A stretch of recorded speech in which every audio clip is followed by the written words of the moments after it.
అందుకని వారం వారం ప్రతిసారి పశ్చాత్తాపడండి అనే మాట ఎందుకంటే ఏదో కట్టం వచ్చేసి మన జీవితం.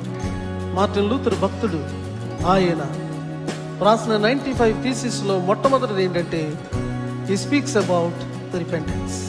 95 థీసిస్లో మొట్టమొదటి పాయింట్ ఏంటంటే పశ్చాత్తాపడండి. ఒకసారి కాదు, మీ జీవిత కాలం అంతా. ఎందుకంటే ఒకసారి మీరు పాపం చేసి పశ్చాత్తాపడిన తర్వాత అంతా మీరు పరిశుద్ధులుగానే జీవించడం లేదు.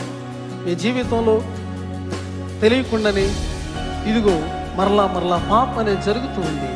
కాబట్టి you are to repent always. ఎప్పుడైతే మీ జీవితంలో ఆ యొక్క ఏదో నా జీవితంలో అడ్డుగా ఉంది, ఏదో నా జీవితంలో ఆటంకం కలుగుతుంది అని మీరు గ్రహించుకున్నప్పుడల్లా కూడా పశ్చాత్తాపం ద్వారా ఆ ఆటంకాన్ని తొలగించుకోండి అని అంటారు.